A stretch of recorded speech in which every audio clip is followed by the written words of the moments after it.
Hi everyone, welcome to Lilybug's Library, or welcome back. My name's Linda, and I've got a little update today. We've got probably 5, 6 books that I finished in the past little bit. Um, I'm not quite ready to wrap up the month yet. We've still got a week or so, and I still love those sort of books, the Halloweeny ones. And is that a word? Halloweeny? Maybe. But so there'll probably be another one. But for now, this is what I've read. And I really wanted to do this today because one of the ones on my list was an ARC that comes out, I think, today, if it's not already out. And I'll do that one first just because of the fact that it is coming out right now. So it's called The Secret War of Julia Child. And I had no idea about it is historical fiction, so it is definitely fiction, and chances are, Julia Child didn't do a lot of what's in the book, but at the same time, I didn't even know she was in World War II. And apparently, she was in clandestine services, which is like spies. Um, but it's it's hard when it's historical fiction and it's a character or a person because it is, you walk that thin line of, is that true? Is that not true? Is that fiction? Is that part true? Um, but I don't care. I was there for it.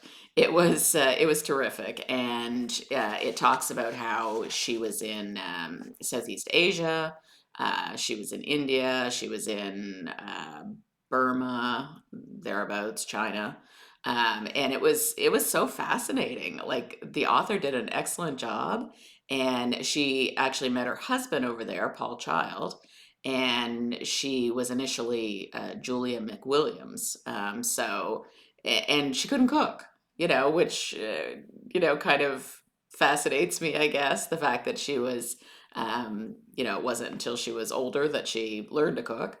And by the sounds of things, that part was true, and it's true about her meeting her husband over there. It's just some of the adventures that she goes on, and I use that term loosely. I mean, a lot of it was awful adventures. Like adventures to me sounds like something that should be wonderful and not in a war zone.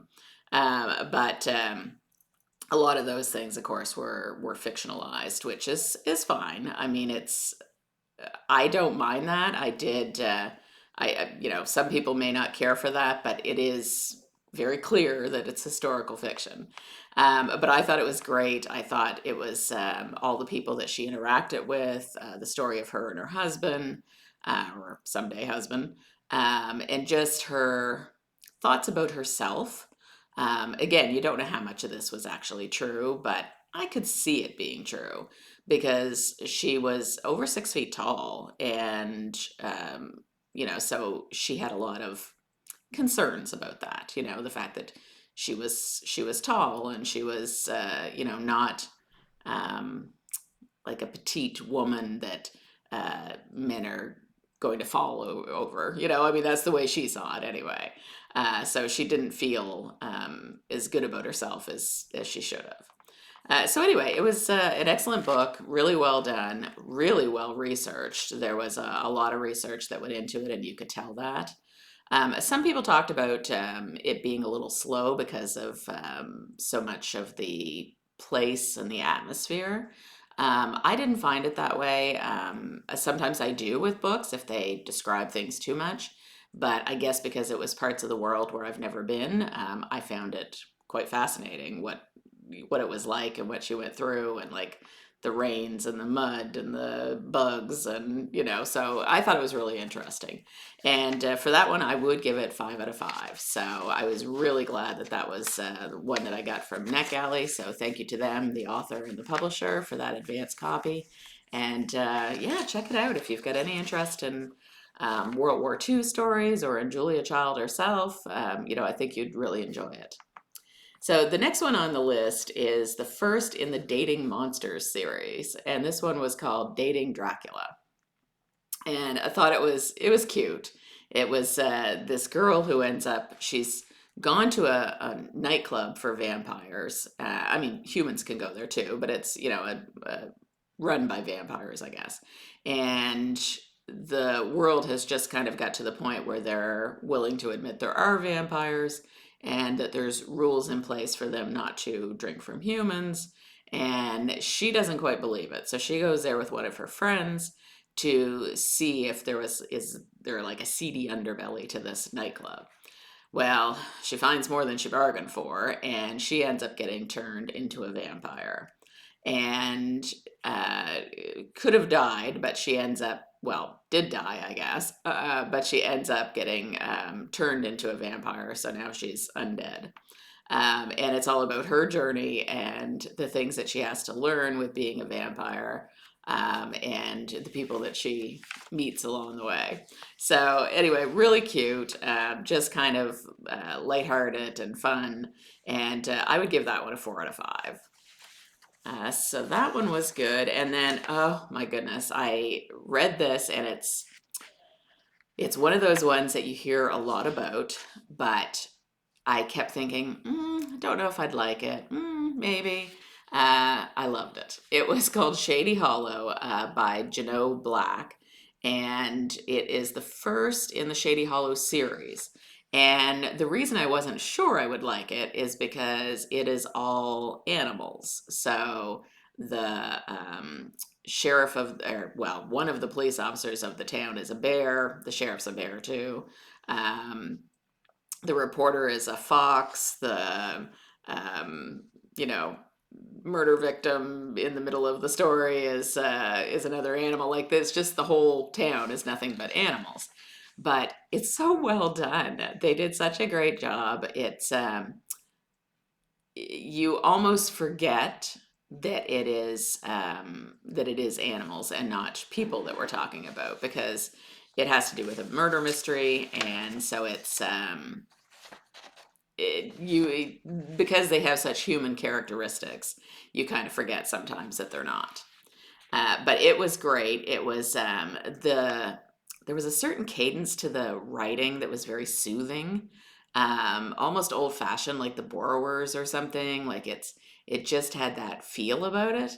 Um, it's like if you watched, and I don't know, maybe I'm dating myself here, but years ago they would have I don't know if it was the Audubon Society or I can't remember, but it was like through Disney sometimes, I think, on Sunday evenings when they would have Wide World of Disney, at least here in Canada, they would have like a nature story on, and the person doing it always had this certain sort of voice that really kind of brought you into the whole thing.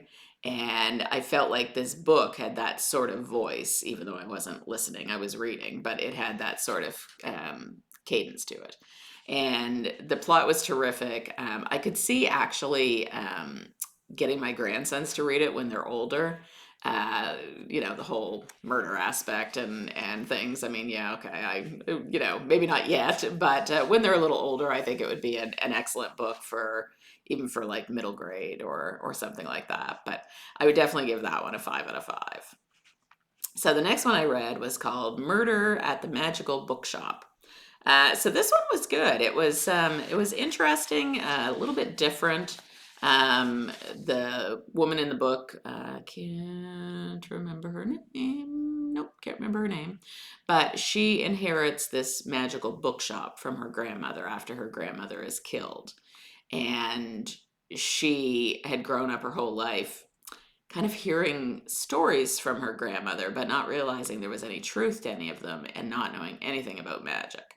So when she first arrives, she's just kind of stunned by everything. Like there's her Graham's familiar is in the bookshop. She's a shifter woman. And she's stunned by that, and she's stunned by other things that happen, and she's just kind of overwhelmed.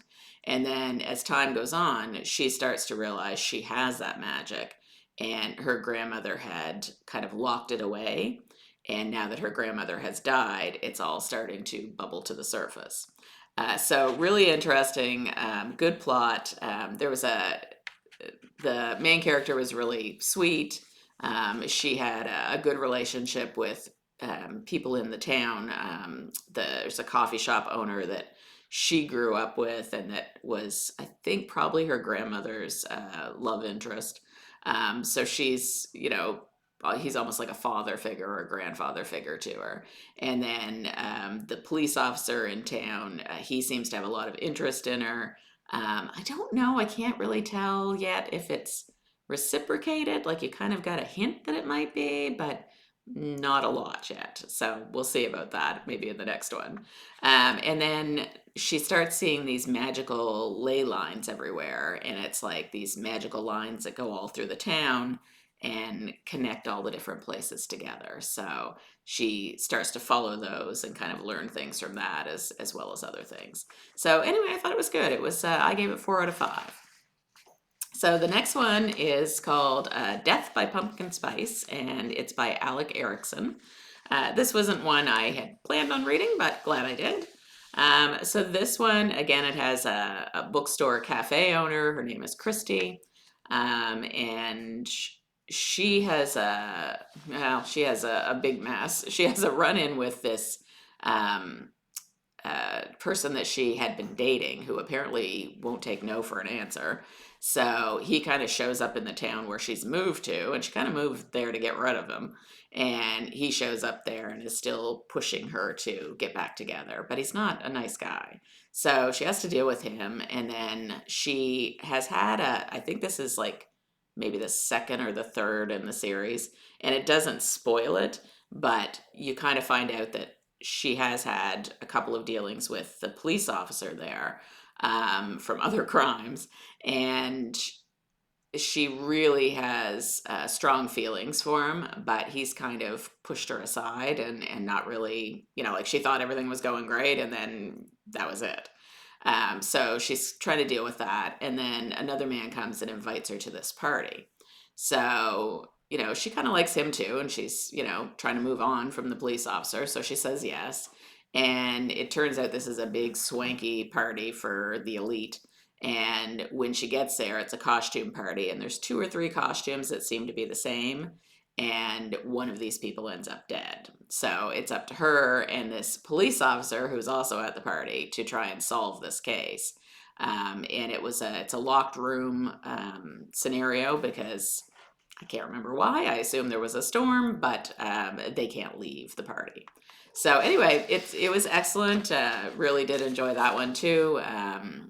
I always like Alex Erickson. Is that their name? I'm sorry, I'm bad with names today. Yeah, Alex Erickson. Always like their work, and have read a few things by them. So really enjoyed the characters and the way that the plot moved, and I'd give that one 4 out of 5. So that was my reading for the last week or two. And so I think I did pretty well. There was nothing in there that was less than 4 stars.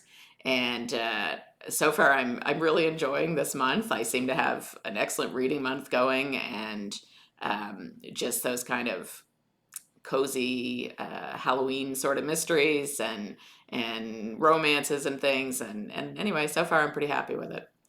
So that is it for me. And I do want to say thank you to everyone who's subscribed to the channel, or even just, if you just happen to pop in and you're watching. I really appreciate it. I don't say it often enough.